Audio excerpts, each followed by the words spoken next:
extremistas. Mas o ocupante atual do Planalto, nos quesitos de incompetência e capacidade de dizer mentira, não temos paralelo na presidência. Eleito como antípoda do desastre que foi o governo Dilma, somado pelos efeitos do julgamento do Petrolão no STF e com a caudalosa e substancial ajuda da Lava Jato, Bolsonaro é a vocalização de uma sussa extremista e de uma fração da população cansada do petismo e viram nele a redenção de qualquer coisa era melhor do que o continuismo da esquerda no comando político.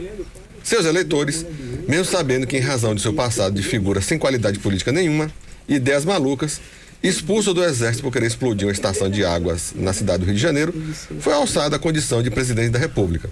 Chegou sem preparo, sem cultura, cercado por extremistas com cérebro de minhoca e pai de filhos, no mínimo, problemáticos. E continuou agindo como se fosse um caudilho da era moderna, ainda que não seja a sua definição clássica. O Bolsonaro lotou a administração pública de militares, com a falsa ideia de que eles, na gestão administrativa do Poder Executivo, estaríamos todos nos trilhos. O que se viu foi um desastre em todos os sentidos, tendo como exemplo máximo a figura do general-ministro ou ministro-general, que ocupa a pasta da saúde, o máster da incompetência, que eu chego a duvidar dos critérios que os militares utilizam para se chegar ao generalado. Se estivéssemos em uma guerra e o distinto como expert da logística, o poderoso exército da Bolívia já teria ocupado o país. Nestes tempos pandêmicos, o presidente da República sempre nos brinda com o pior que se pode esperar de uma autoridade. Comporta-se tentando testar os limites da democracia, mas não deixa de mostrar sua faceta, a de autoritário e descompromissado com os valores do contraditório e da civilidade. Na última semana, comportou-se como chefete venezuelano, tentando cumprir suas promessas de campanha que se sabe não são totalmente realizáveis. Em sua live capenga e amadora, que realiza às quintas-feiras, anunciou que vai zerar os impostos federais sobre o óleo diesel.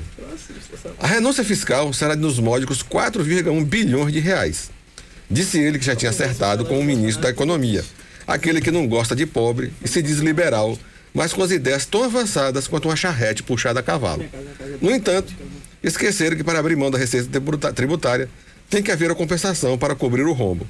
Se assim não fizer, incorre em crime de responsabilidade fiscal e as consequências são por demais conhecidas. Mas como o presidente é campeão em basófias, vamos aguardar se vai haver corte mesmo.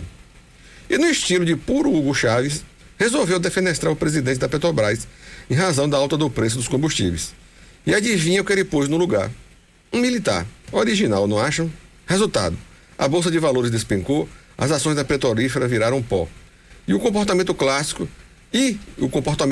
diz que não interfere na atuação das empresas e, na primeira oportunidade, mete a mão autoritária, como se pudesse baixar os preços dos combustíveis. No último sábado, em Campinas, o presidente declarou sem apresentar qualquer prova de que existe uma máfia dos combustíveis que faz os preços aumentarem, liderados por uma facção criminosa do PCC. Somente os lambedores de sal do bolsonarismo acreditam nessas fantasias. Os autoritários têm um traço comum: nunca reconhece que erra e a culpa é sempre dos outros. A sua frustração está na impossibilidade de realizar suas sanhas mandonistas, mas a tentação é grande. Ainda no sábado, numa declaração sem sentido, afinal o presidente da República é incapaz de construir um raciocínio linear e lógico e com sentido, soltou a sua verdadeira face. Disse lá pelas tantas que, se tudo que tivesse de depender dele, não viveríamos neste regime. Como as palavras têm sentido, o presidente da República não gosta da democracia. Seria melhor a ditadura. Não me causa espécie esse tipo de declaração, porque suas atitudes não escondem a sua verdadeira face. Afinal, ele sempre acha que pode enaltecer os anos de chumbo do Brasil. Chegou até a mentir que lutou na guerrilha do Araguaia. Como se bastasse a metralhadora de asneiras ditas, vociferou que a imprensa nunca foi tão bem tratada em seu governo. Se xingar repórteres, pregar fechamento de veículos de comunicação e se recusar a responder a perguntas à imprensa profissional é tratar bem, imagine no dia que resolver tratar mal. Seu século de puxa-sacos, os extremistas da direita, e uma parcela da imprensa, pequena mesmo, que fica tentando fazer loas à sua gestão e que acredita nas mentiras diárias ditas por eles, representam na cabeça desértica do presidente a boa imprensa. Mas os autoritários são assim, não gostam da imprensa, que põe o dedo na ferida. O ocupante do Planalto com este comportamento é cópia fiel do ditador Chávez da Venezuela, um sinal invertido. E aproveitando o espaço, não posso deixar de comentar a prisão do troglodita Daniel Silveira. Do ponto de vista legal, a prisão foi acertada e chegou tarde. Não há um só erro técnico na decisão do ministro Alexandre de Moraes.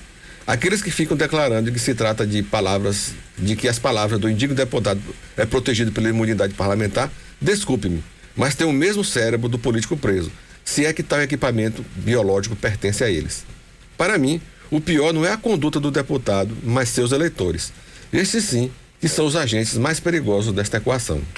Eu disse aqui no meu intervalo de que fui escarafunchar aqui o passado do nosso digno presidente e achei aqui uns traços interessantes da sua ficha no Exército. Quando ele estava no Exército, o seu superior hierárquico resolveu fazer um relatório sobre ele. E aí eu trouxe aqui 3 situações interessantes. O seu chefe na época disse, a respeito do então militar, antes de ser expulso do Exército, deu mostras, abre aspas, deu mostras de maturidade ao ser atraído pelo empreendimento de garimpo de ouro. E mais, necessita ser colocado em funções que exigem esforço e dedicação, a fim de reorientar sua carreira. Deu demonstrações excessivas de ambição em realizar-se financeira e economicamente. Outro trecho lá da sua ficha, abre aspas. A imaturidade, no caso de Bolsonaro, é de um profissional que deveria estar dedicado ao seu aprimoramento militar, através do adestramento, leitura e estudos, e não se aventurar em conseguir riquezas. Fecha aspas. E o último trecho da ficha dele, interessantíssimo isso.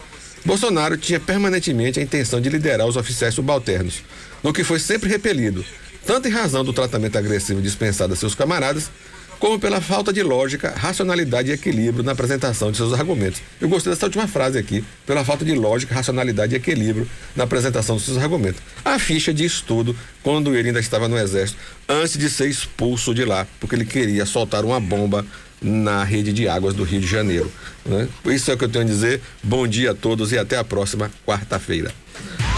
Contraponto. Os direitos